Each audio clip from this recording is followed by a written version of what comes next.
नमस्ते साथियों, मैं राकेश। स्वागत है आप सभी का हमारे YouTube चैनल एजुकेशन फायर पे।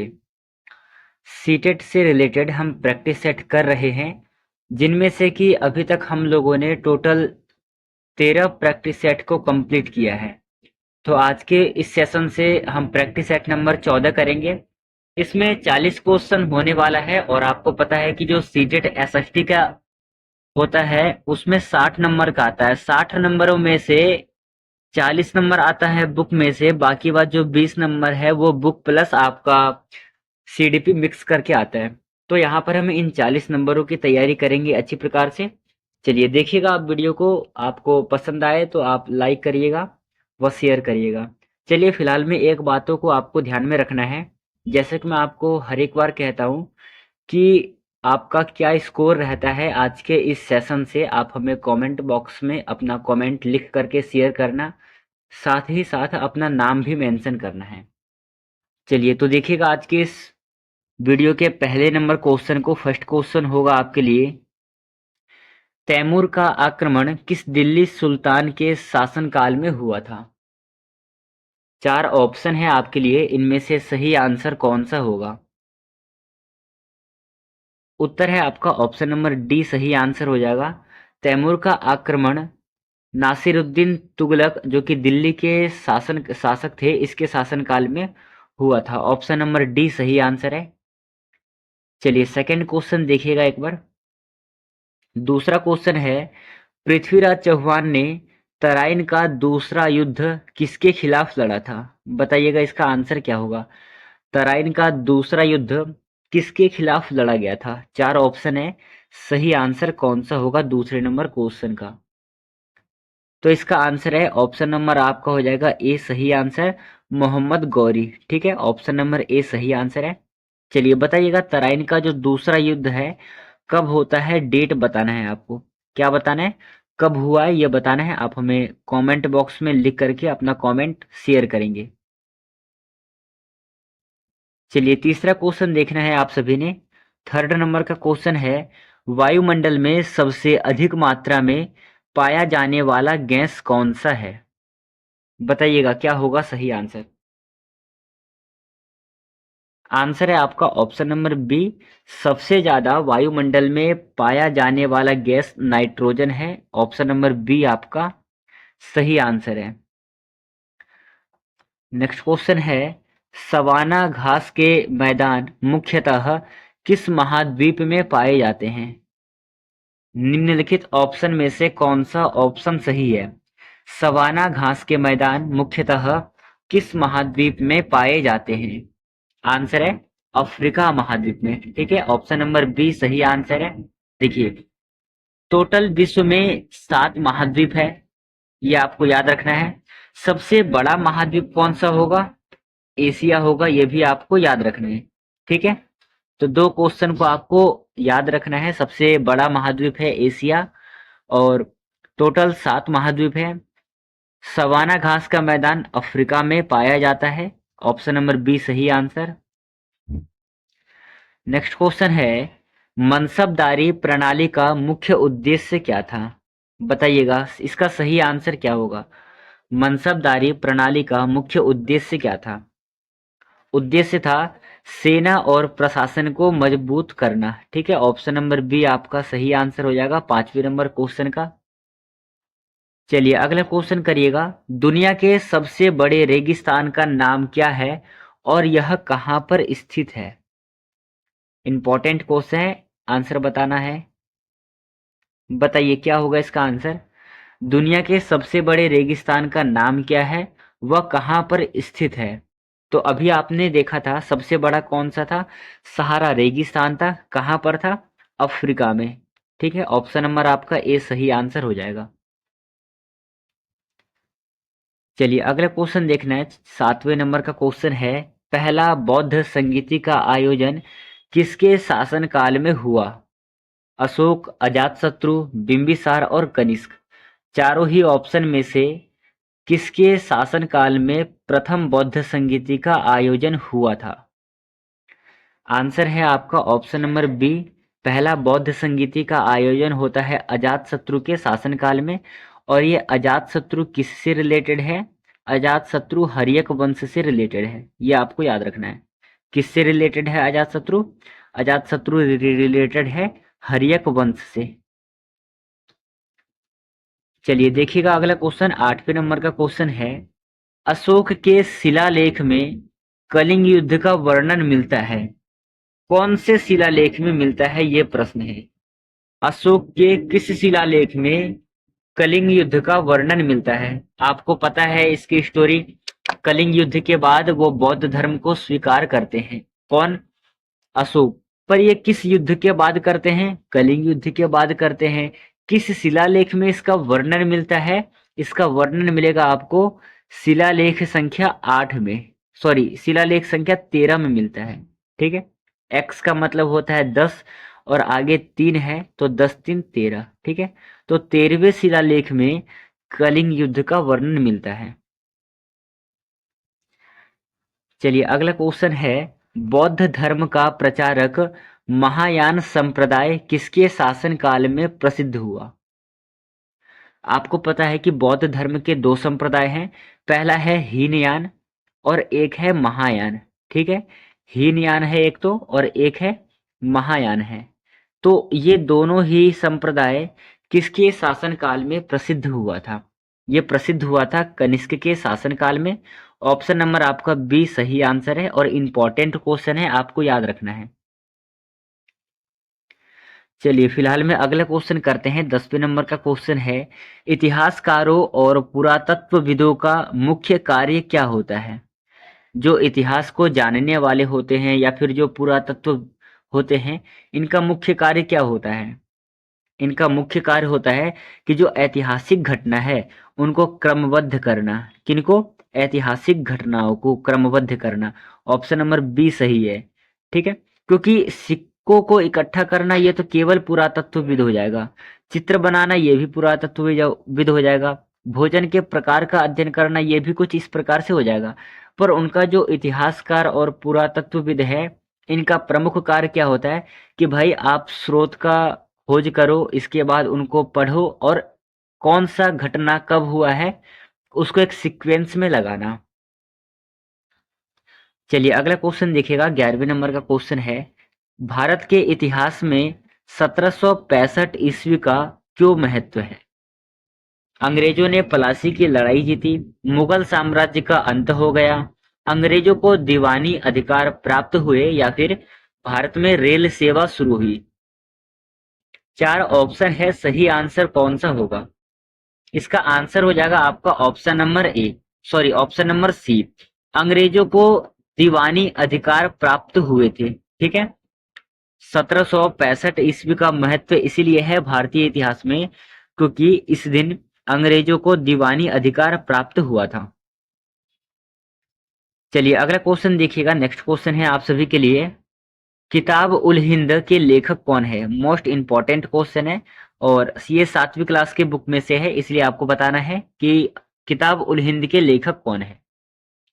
आंसर है अल बरूनी किताब उल हिंद के लेखक है। ऑप्शन नंबर ए सही आंसर है। चलिए करिएगा अगला क्वेश्चन, बहुत ही ज्यादा इजी क्वेश्चन है, बस आपको ध्यानपूर्वक पढ़ना है। इतिहास को 3 भागों में विभाजित करने का विचार किस यूरोपीय विद्वान ने प्रस्तुत किया? बताइए क्या होगा सही आंसर? आंसर है जेम्स मिल। ऑप्शन नंबर ए आपका सही आंसर है। 3 भाग कौन कौन से हैं? तो वो है हिंदू, मुस्लिम और ब्रिटिश। ये 3 भागों में भारतीय इतिहास को बांटा गया है। किसके द्वारा? जेम्स मिल के द्वारा 3 भागों में विभाजित किया गया था। जेम्स मिल कहाँ के थे? यूरोप के रहने वाले थे, ये भी आपको याद रखना है। चलिए अगला क्वेश्चन करना, अपना स्कोर गिनते रहना, अपने स्कोर काउंट करते रहना और जो भी क्वेश्चन आपसे गलत होगा आप अपने कॉपी में उसे लिखते रहना। चलिए अगला क्वेश्चन है, दीवानी अधिकार से क्या तात्पर्य है?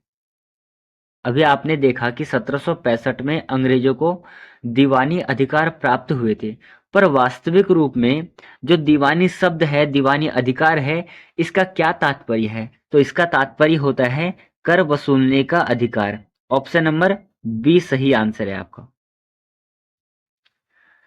चलिए अगला क्वेश्चन देखना है। नेक्स्ट क्वेश्चन है, इतिहास शब्द की उत्पत्ति किस भाषा से हुई है? क्या हो जाएगा इसका सही आंसर? इतिहास शब्द की उत्पत्ति किस भाषा से हुई है? उत्तर है ग्रीक भाषा से हुई है। अब आपको यहाँ पर दो बातें आपको याद रखना है। इतिहास से रिलेटेड जितने भी क्वेश्चंस बनेंगे भाषा के ऊपर, अधिकतर जो भाषा यूज होगा उसमें वो होगा ग्रीक भाषा। ठीक है। पर यदि यही इसे ज्योग्राफी में पूछ लिया जाए, मतलब भूगोल में यदि कोई शब्द प्रयोग होता है और उसमें भाषा पूछा जाए, तो वहां पर भाषा प्रयोग होगा लैटिन भाषा। ठीक है। ये दो बातें आपको याद रखना है। चलिए अगला क्वेश्चन देखना है।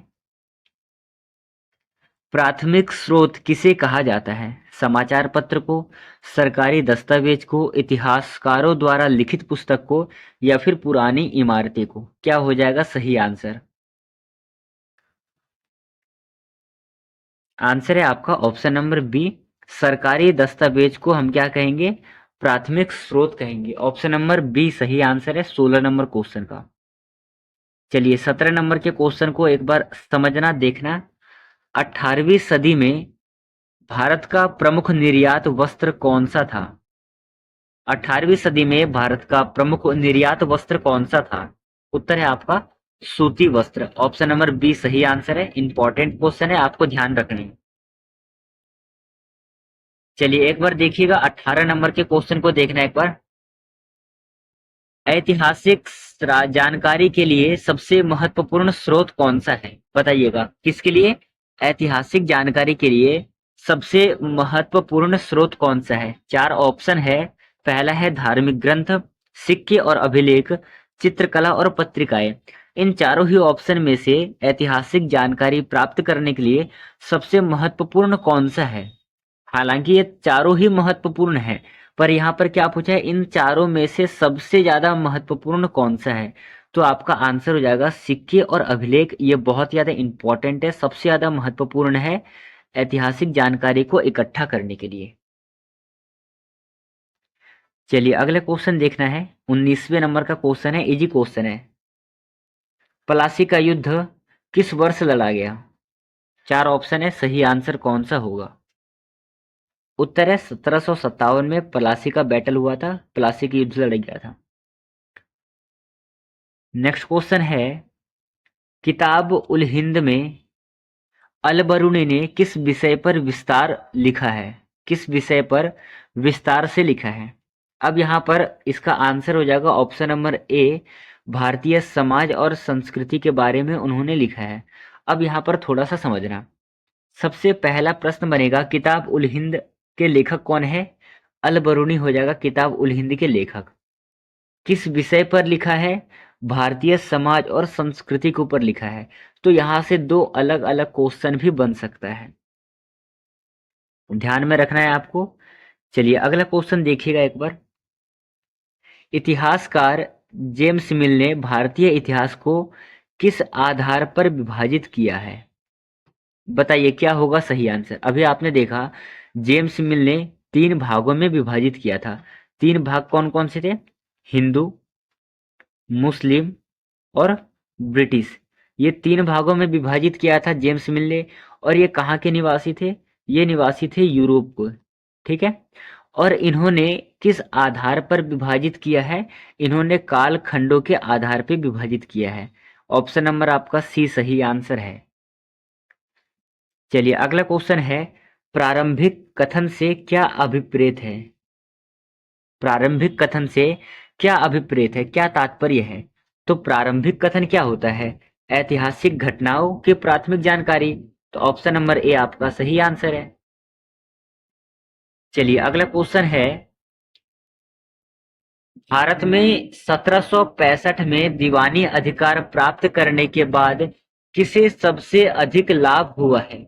आप देखना एक बार, क्वेश्चन की प्रकृति को समझना, किस प्रकार से क्वेश्चन पूछे जा रहे हैं। अभी आपने कुछ देर पहले मतलब कि 15 या 16 नंबर के क्वेश्चन को देखना, वहां पर था कि भारत में दीवानी अधिकार प्राप्त हुए थे 1765 में। पर इसको प्राप्त होने से किसे सबसे ज्यादा लाभ हुआ है? तो लाभ हुआ था अंग्रेज ईस्ट इंडिया कंपनी को, क्योंकि दीवानी का मतलब क्या होता है? दीवानी का मतलब होता है कर वसूलना। और कल कर किससे वसूला जाएगा? कर वसूला जाएगा जनता से।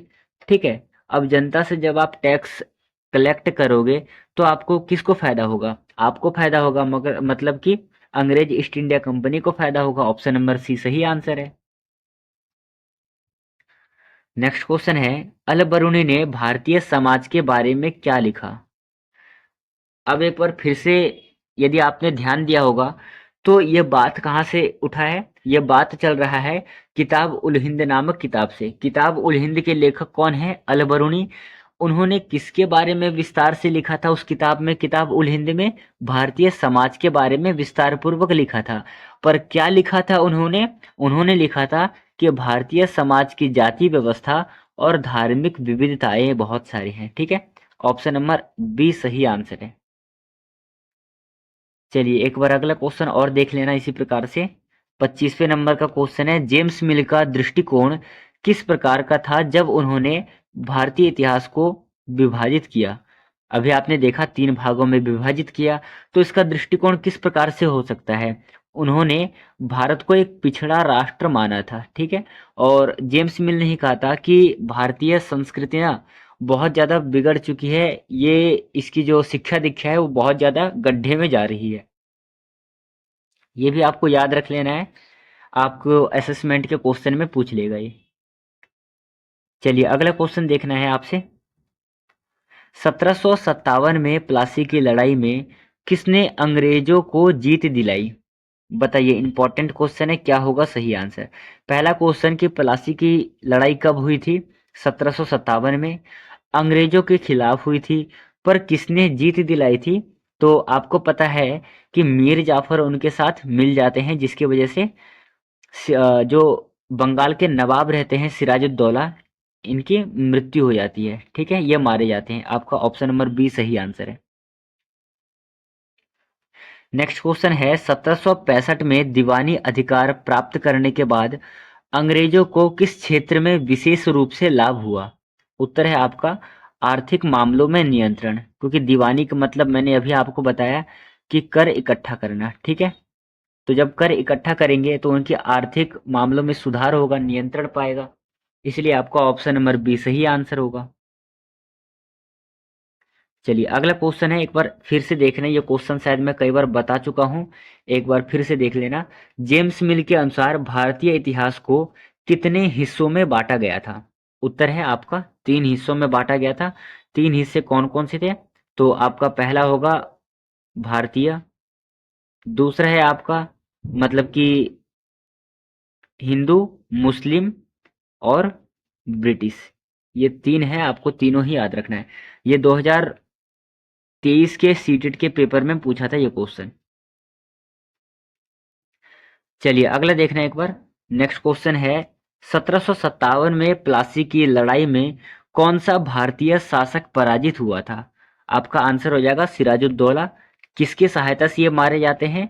ये मीर जाफर, जो बंगाल के ही रहने वाले थे, मीर जाफर अंग्रेजों के साथ मिल जाते हैं और मिलने के बाद इनकी मृत्यु हो जाती है सिराजुद्दौला की। फिर इसके बाद इनको शासक बना दिया जाता है बंगाल का। चलिए अगला क्वेश्चन देखना है। नेक्स्ट क्वेश्चन है 30वें नंबर का, किताब उल हिंद का लेखक किस देश के विद्वान ने किया था? बताइए किस देश के विद्वान थे वो? आपको नाम पता है, क्या नाम था? अल बरूनी उनका नाम था। अब आपने यदि ध्यान दिया होगा कि अल बरूनी कहाँ के निवासी थे, तो आपको आंसर मिल जाएगा, अफगानिस्तान। ऑप्शन नंबर डी सही आंसर है।